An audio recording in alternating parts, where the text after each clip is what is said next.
Discover how strength and resistance training can be the key to health and vitality at any age. Continue with us for insights into building a resilient body that supports longevity and well-being. Welcome to WellWave Now, where your portal to actionable wellness insights. Meet your empowerment team. We have Breck Rice, who is the healthcare disruptor, decoder of medication complexities, and a community and integrative wellness expert. Away heading a wellness retreat is Dr. Bob Levine, who is a renowned brain researcher and a leading expert in the U.S. in drug-free pain elimination. I'm Tim Daniels, your wellness plan manager, builder of personalized wellness approaches as unique as you are to help you optimize your wellness. And I've got an expertise I bring in that area in pulse electromagnetic field therapy. Together, we are your wellness catalyst, committed to elevating your health, enhancing your functionality, and optimizing your performance at every life stage. Our objective is to provide you with innovative strategies to boost your happiness and unlock your body's full health potential. We're WellWave Now, where timeless wisdom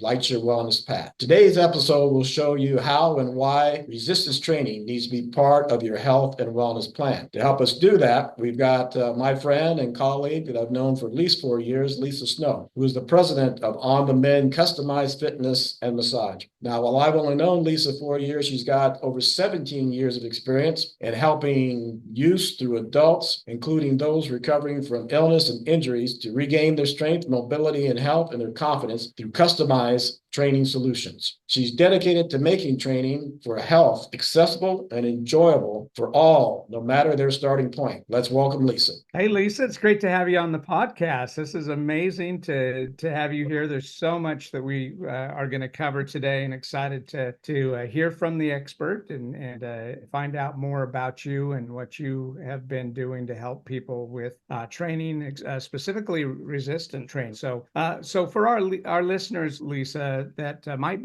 this might be a new concept. Maybe everyone is totally up to speed on that, but let's pretend that we have some new people here that don't know anything about resistance training. Give us a brief overview of what that means and what some of the types of resistant training there are. Excited to be here. Thanks for including me. Resistance training is really what our bodies are designed to do. We're designed to be able to move, to feel good, to have energy. So resistance training is anything where you're moving against load. That could be dumbbells, barbells, kettlebells. A lot of our clients love resistance bands, and can even just be body weight exercise, especially when you're starting out. That's excellent.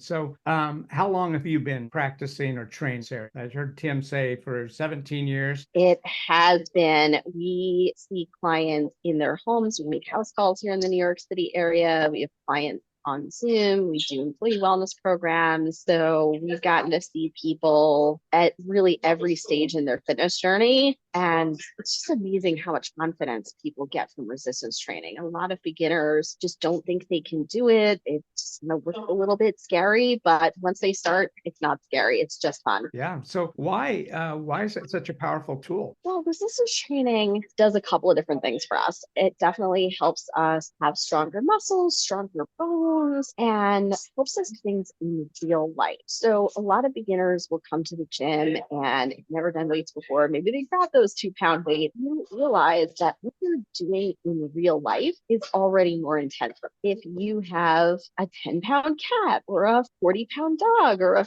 50-pound child that you picked up, you've lifted 50 pounds, right? And a gallon of milk is more than a couple of pounds. So most people are already way stronger than we think. And once they start actually lifting, they start realizing how strong they are, which just translates to more confidence in real life. Yeah. And you touched on some of the health benefits. What other benefits could people experience from doing training? Resistance training is really the most important thing we can do to maintain our bone density, especially as age. We all know that with other things in life, you don't use it, you lose it, but it really applies to muscle and bone as well. And we really can't have strong, healthy bones without healthy skeletal muscle. Another aspect for training is that muscle is really the site of glucose disposal. So regardless if we're healthy and we're looking at prevention, or maybe we're already struggling with diabetes, strength training is really a unique tool to help manage our blood sugar in a different way than just stretching or cardio. Yeah, that's so important. We know now that we kind of know some some of the basics of the training. Talked about, barbells, weights, but you could bands or even things just around the house. Pick up, a couple of gallons of milk, like you said, or fill up jug water.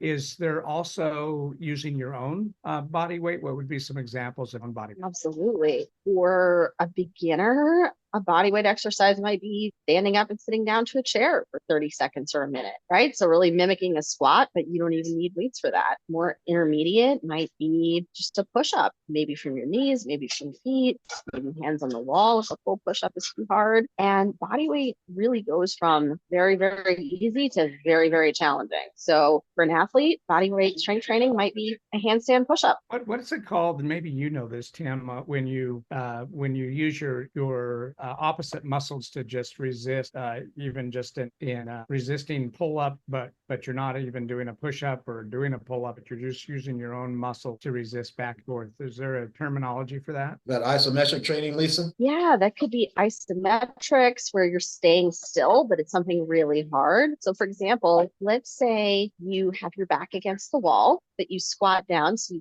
your body is looking like a chair, right? With your knees bent at 90. If you try to hold that wall squat for a while, oh my gosh, we're going to light up those thighs. So isometrics can be pretty challenging. You don't necessarily need weights, although weights are fun. Okay. So now you've gone through those types with the bands, the body weight, the barbells.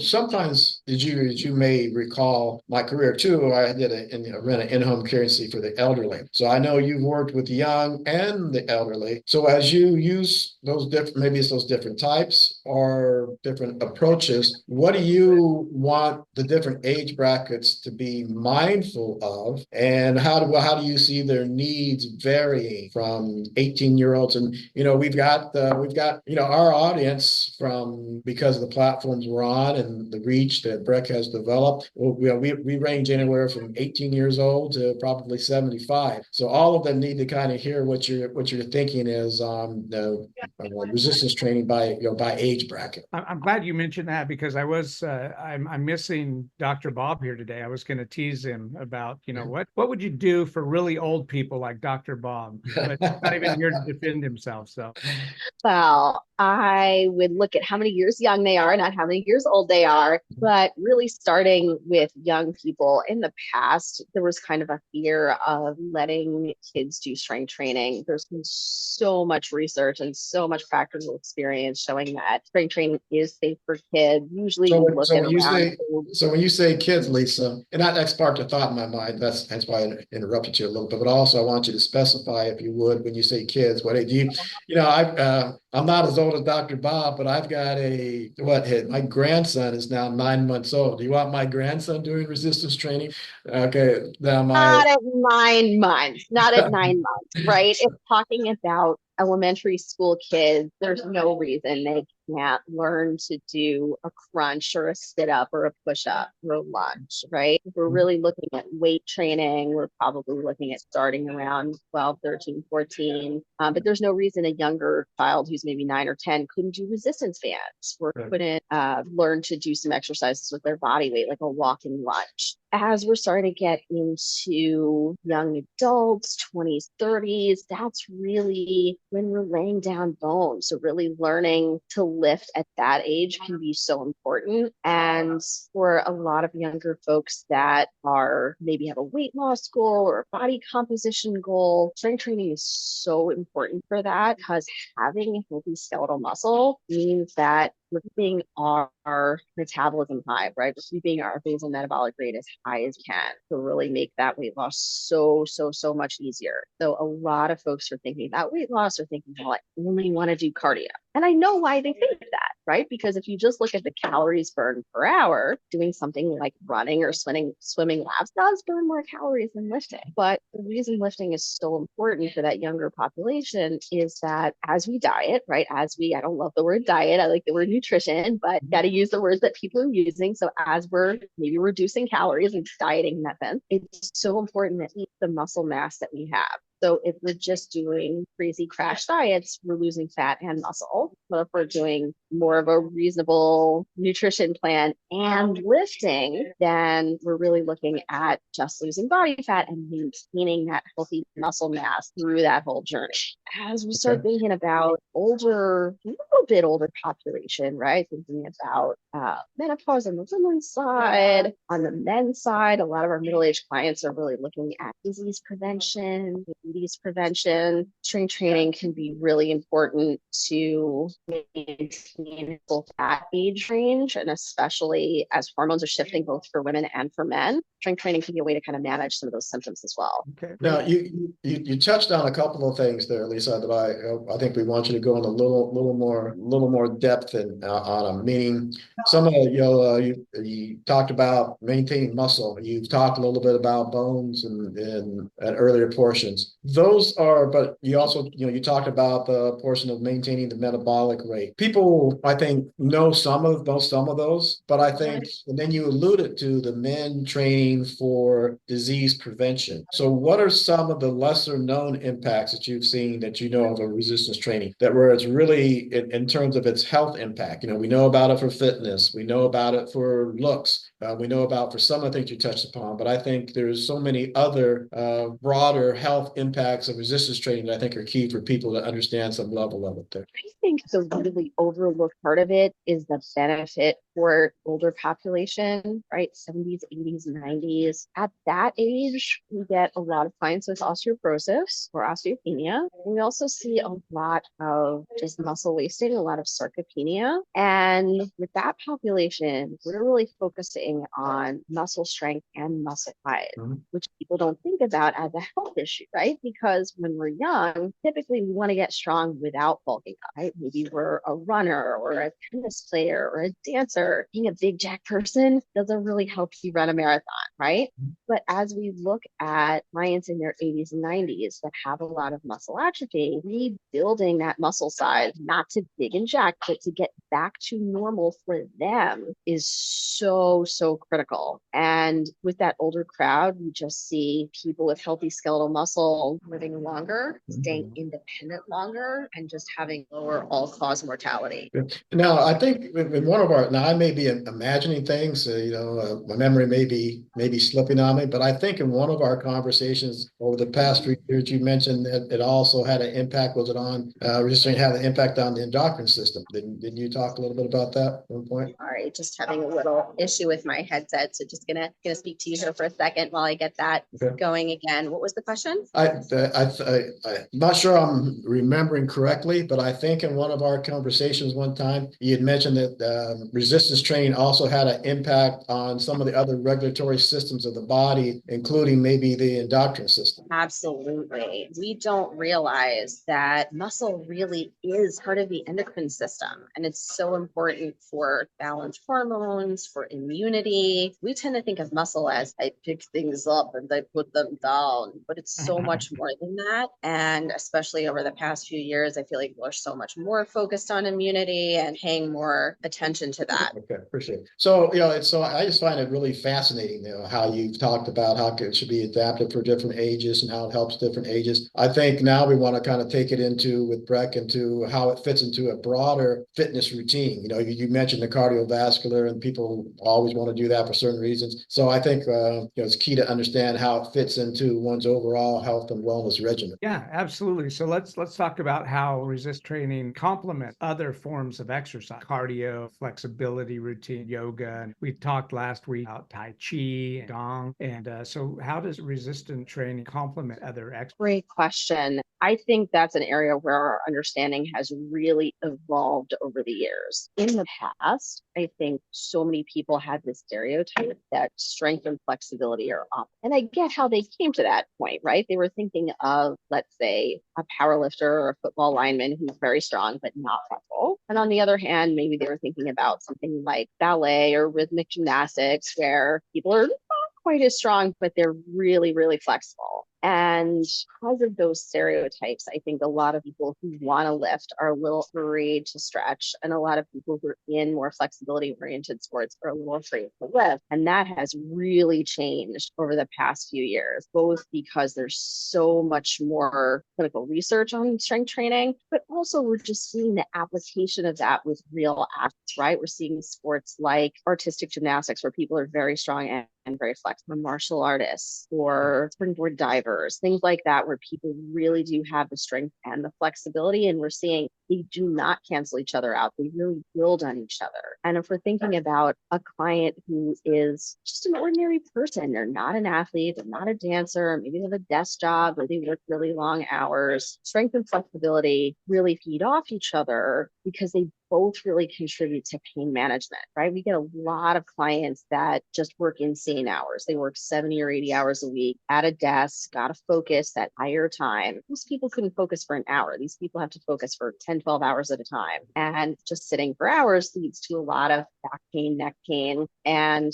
the only way out of that for most people is have strength and flexibility, right? Because if things are tight, you're not feeling good, you just stretch to relax that. But if you don't strengthen your core, you can't sit tall, you can't have that good posture that's going to help get out of pain. Very good point. And you touched on this a little bit earlier, but in your experience, how effective is strength training to preventative health? It's really important for different groups for different reasons. If we're talking about boomers, seniors, strength training is the biggest thing we can do for fall prevention. I love balance training. We do a lot of balance training with our one-on-one clients. We do a lot of balance training with groups.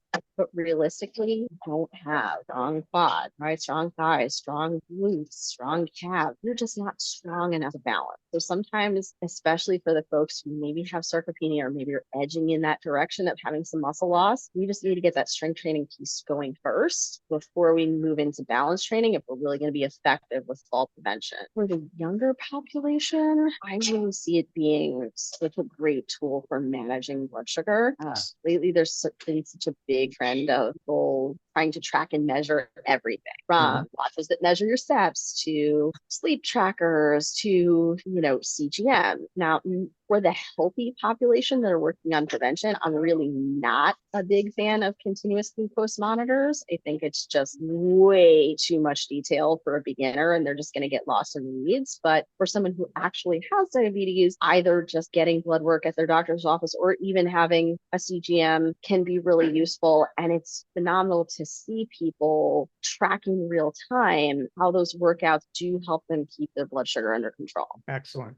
Not going to solve it all, right? It's not replacing their nutrition. It's not replacing their medication, but it's just a great tool in that toolbox. Tim. Yeah. So one thing I just want to comment, Lisa, on one thing you mentioned there, and that's the fall prevention. Again, it goes back to my time in working with the elderly. I don't think people who aren't caring for aging parents or are at that age themselves realize how important that fall prevention is, because once that someone has a fall, it can often just lead to a cascading of events. It can lead to a broken hip that doesn't repair itself well. So then you've got to have a hip operation, or you're incapacitated. You can fall and hit your head, and so on, and so that can lead to a whole plethora of things as well. So that fall prevention for that population is extremely, extremely important. So I'm glad you mentioned that, Lisa. Now, the other thing in terms of prevention for the younger crowd, even start in their 20s, where I had one doctor tell me I need to start watching it at one point, is you talked about the blood sugar, but the cholesterol, right?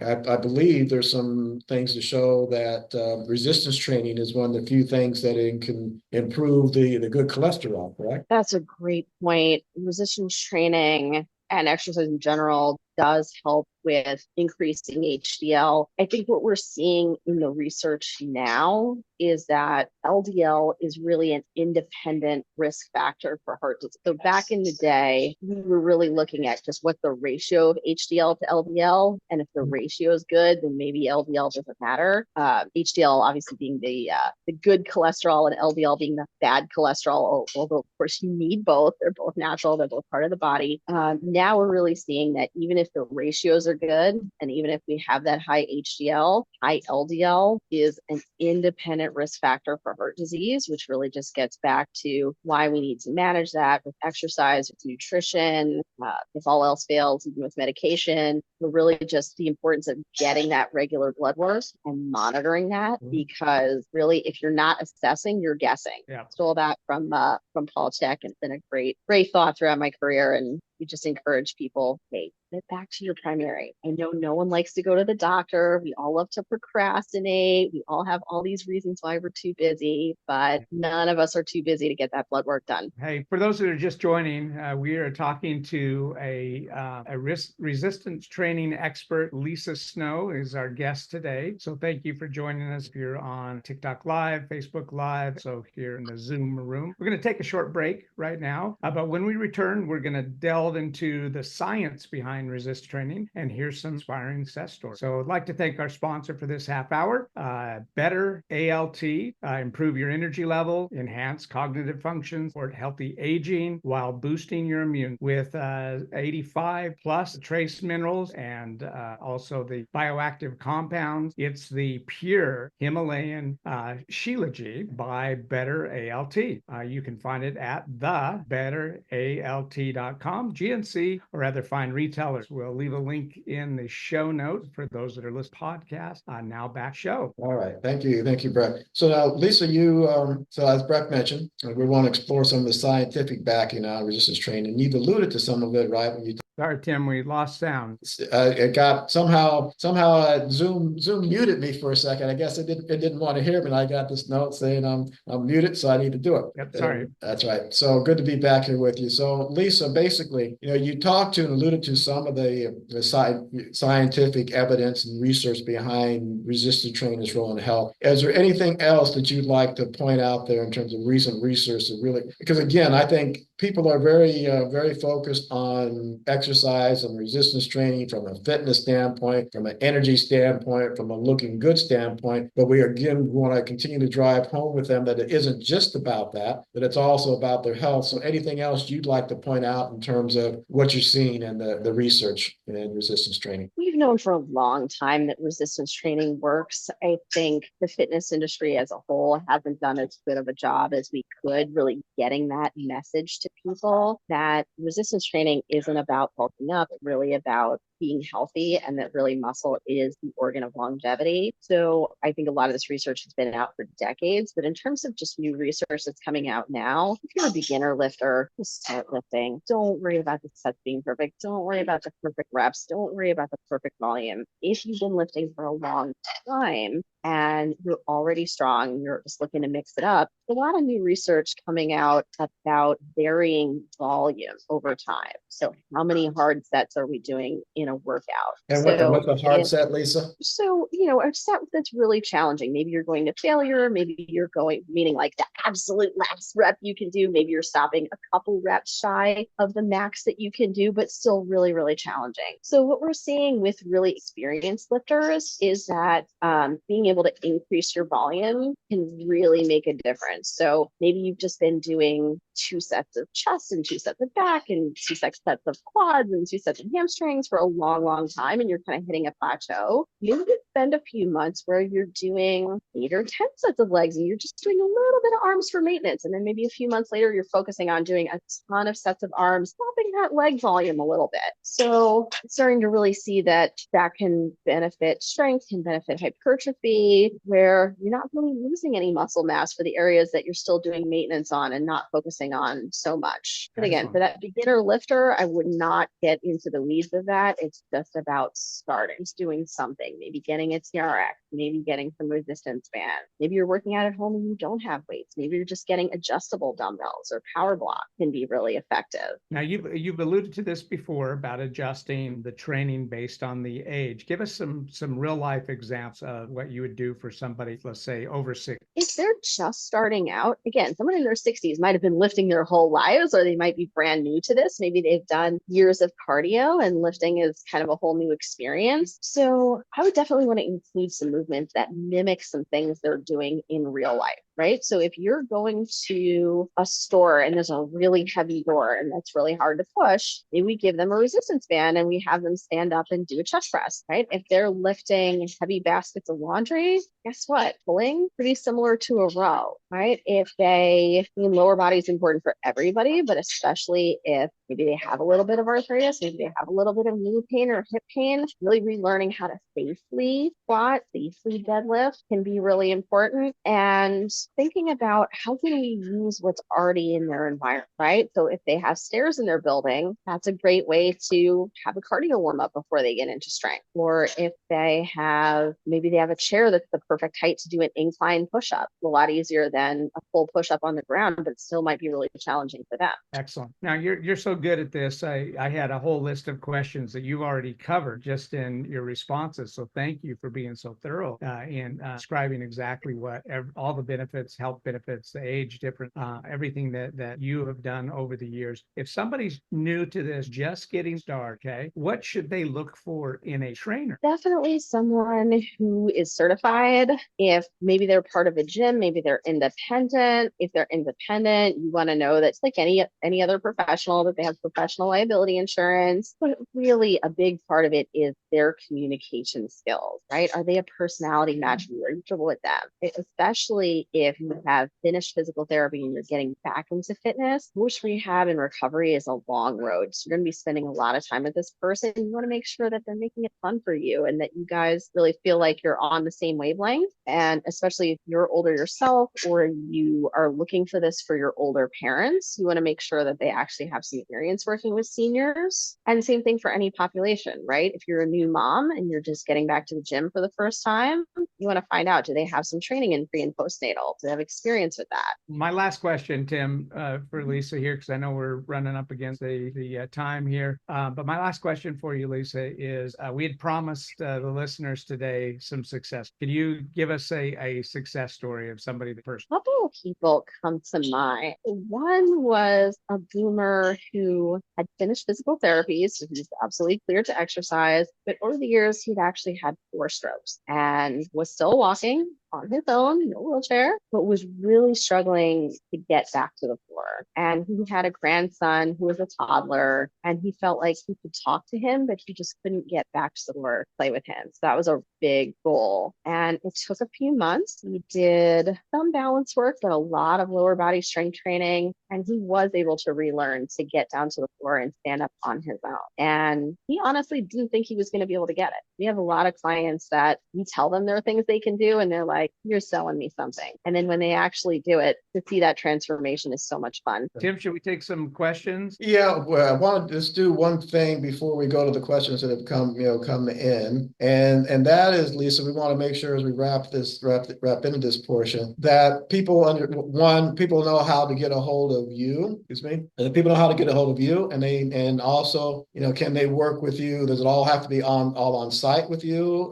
Can you do some things remotely? So those type of things before we take some questions. So if you cover that, appreciate it. Yeah, the company is On the Mend Fitness. So you can find us at onthemendfitness.com. I'm Lisa Snow on LinkedIn, very active there. So if you guys are looking to learn more, happy to chat. We do house calls here in the greater New York City area. We also do a lot of one-on-one training on Zoom, do some group classes on Zoom. So that's all available. So that is, again, that's On the Mend Fitness. And just in terms of resources, if you guys are looking to do some strength training on your own, a great YouTube channel to look at is Lane Norton. Lots of great videos. He also has an app that helps you do workouts at home. On the women's side, one of the trainers that I love following is Rachel Cosgrove. She has books geared towards the younger and older population in terms of just beginner-friendly safe strength training. And if you do find a trainer in your local area, or if you do work with us, those are some of the ideas that you can incorporate. Okay, great. Appreciate it. So looking at some of the questions, we had about 6 questions or so come in. I think many of these you've touched upon, that Brett did. You did mention you've done such a great job of covering things. One was says could you elaborate on how you might adjust a routine for people in their 60s versus their 30s? You've done that, so people can go back and get that on the replay as well. You touched on specific health conditions that resistance training is effective in preventing. Talked about the and helping the osteoporosis, the metabolic syndrome, helping with some of the cardiovascular things as well. So one thing that is a good, interesting question. And I know you and I had chatted about this at one time as well, is can you discuss the role of nutrition and maximizing the benefits of resistance training? And are there any dietary considerations people should keep in mind as they really go into resistance training? Very good. So to the person who was talking about the over 60, just to build on that for a second, then we'll hop into the nutrition. If they are strong enough to do some dumbbell or barbell workouts, that's great. But if that's really intimidating for you, or if you're looking at this for a parent, if it's really intimidating for them, I think there's nothing wrong with starting with machine. Right? Realistically, if you're lifting a dumbbell, of course you're going to start light. Of course it's going to be safe, but drop a dumbbell. Right? But if you're on, let's say, a chest press machine, even if your hands slip or you let go, it's going to stop way before it gets to you. So if doing free weights is just maybe a little more balance or a little more coordination than they have, I think there's nothing wrong with starting out with something like a leg press or a hamstring curl machine, as long as it's, at a reasonable weight that they can manage. All right. So now the nutrition question, I would really look at what are your goals? Is your goal really around weight loss and body recomposition, or is your goal really around rebuilding muscle? Right? Really managing that muscle loss or that sarcopenia. So we're really not going to be able to build a lot more muscle while we're in a calorie deficit. Right? Really, the goal of strength training while we're working on weight loss is let's maintain the muscle that we have while we're dropping fat. So cardio is awesome for all kinds of other reasons, for the heart, for the lungs, but cardio really does not protect you from muscle loss while you're dieting. So with strength training, we're really looking at maintaining or increasing strength. We're not really going to be increasing muscle size while we're losing weight. We're really looking at just maintaining. But if we're talking about an older person that already has the muscle loss and we're really looking at hypertrophy and gaining that muscle back, we really need to be eating enough calories to make that happen. So a slight calorie surplus and really looking at just getting enough protein for an active person. So the RDA for protein is really more geared towards someone sedentary. If we're talking about someone who is active and lifting, we're probably looking at 0.7 grams per pound, 0.8 grams per pound of ideal body weight. We really want to spread that throughout the day.